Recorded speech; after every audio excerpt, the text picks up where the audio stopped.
We have more species here than you would find in the Caribbean, for example. And, you know, in my imagination, we think about climate change is happening. It's going to warm our waters considerably, but as we start to clean up the water as well through various government initiatives, we might actually be creating a new potential home for corals as they try to escape climate change from equatorial regions.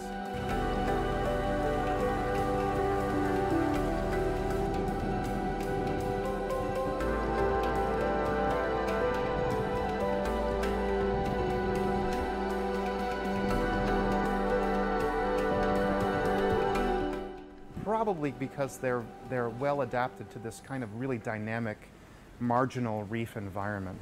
Unlike the Great Barrier Reef, which has many corals living offshore in clear tropical waters, they're not used to change, right? So just having a little extra warmth is going to push them over the edge faster than we think our local corals would succumb to bleaching.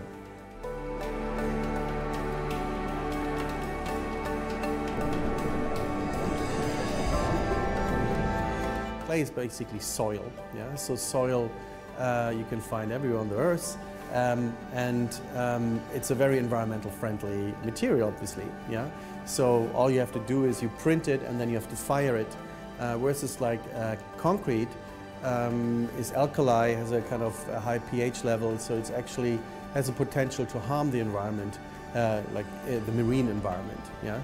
So that's why we went for clay.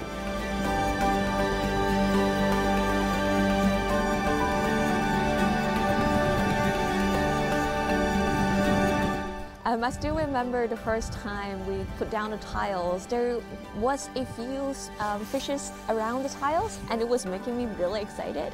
But this time, or even last time that we revisit the tiles, we can see there's a lot more group of fishes and different kind of fishes that I couldn't even name them, settling around the tiles.